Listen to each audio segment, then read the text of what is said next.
അപ്പോൾ ഇന്നത്തോടു കൂടെ നമ്മുടെ 2025 അങ്ങ് അവസാനിക്കുകയാണ്. ഇനി ഒരു പുതിയ തുടക്കം.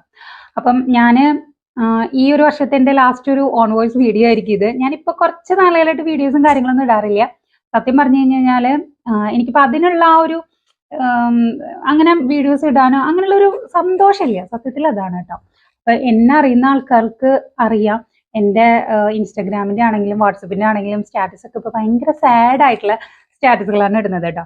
സത്യത്തിൽ എനിക്ക് ഭയങ്കര എന്താ പറയുക വിഷമമായിരിക്കുന്ന സമയത്ത് നമ്മൾ ഈ ഇൻസ്റ്റാഗ്രാമൊക്കെ ഇങ്ങനെ നമ്മൾ സ്ക്രോൾ ചെയ്യുന്ന സമയത്ത് കൂടുതലും ഇങ്ങനത്തെ നമ്മൾ ഏത് മൂഡിലാണ് ഇരിക്കുന്ന ആ ഒരു റിലേറ്റഡ് ആയിട്ടുള്ള കാര്യങ്ങളാണല്ലോ വരിക. അപ്പം അങ്ങനെ വരുന്ന സമയത്ത് ഞാൻ വിചാരിക്കും ഇതെൻ്റെ ലൈഫായിട്ട് നല്ല സാമ്യമുണ്ടല്ലോ എന്ന് വിചാരിച്ചിട്ടാണ് നമ്മൾ ആ ഒരു വീഡിയോ ഒക്കെ എടുത്തിട്ട് നമ്മുടെ സ്റ്റോറി ആയിട്ട് ഇടുന്നത് കേട്ടോ. അപ്പം എല്ലാവർക്കും ഉള്ളതുപോലെ ഈ പറഞ്ഞ പോലെ സങ്കടവും സന്തോഷവും ഒക്കെ എനിക്കുണ്ട്.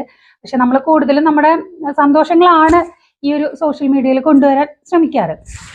പിന്നെ ഞാൻ ഈ പറഞ്ഞതുപോലെ 2025 എനിക്ക് പ്രത്യേകിച്ച് പ്രിഡിക്ഷൻസും കാര്യങ്ങളൊന്നും ഉണ്ടായിരുന്നില്ല. അങ്ങനെ ആവണം ഇങ്ങനെ ആവണം ഇല്ലാന്നുണ്ടെങ്കിൽ ഇന്നത് നേടിയെടുക്കണം അങ്ങനെയൊന്നും ഉണ്ടായിരുന്നില്ല. എൻ്റെ യൂട്യൂബ് ചാനൽ ഇൻസ്റ്റാഗ്രാമൊക്കെ ഒന്ന് ആക്റ്റീവ് ആക്കണം എന്ന് മാത്രമേ ഉണ്ടായിരുന്നുള്ളൂ കേട്ടോ. അപ്പം ഈ ഒരു 2026 ആയപ്പോഴത്തേക്കും ഞാൻ ഈ 2025 കുറേ കാര്യങ്ങൾ പഠിച്ചിട്ട് എനിക്ക് തോന്നി ഈ 2026 എനിക്ക് നേടിയെടുക്കണം ഒത്തിരി കാര്യങ്ങളുണ്ടെന്ന്. അപ്പം ഞാനതൊക്കെ ഈ ഒരു പറഞ്ഞ പോലെ നമ്മളൊരു നോട്ട്ബുക്കിൽ എടുത്ത് എല്ലാം എഴുതി വെച്ചിട്ടുണ്ട് കേട്ടോ. ഇന്നതൊക്കെ എനിക്ക് ഏൺ ചെയ്യാൻ പറ്റണം 2026. അപ്പോൾ അതൊക്കെ ദൈവം സഹായിച്ച് നടക്കട്ടെ എന്ന് ഞാൻ ആഗ്രഹിക്കുകയാണ്. അപ്പം നിങ്ങൾക്കും ഉണ്ടായിരിക്കും അങ്ങനെ ഈ 2026 ഒരുപാട് ആഗ്രഹങ്ങളും കാര്യങ്ങളൊക്കെ. അപ്പോൾ അതൊക്കെ നേടിയെടുക്കാൻ നിങ്ങൾക്കും സാധിക്കട്ടെ.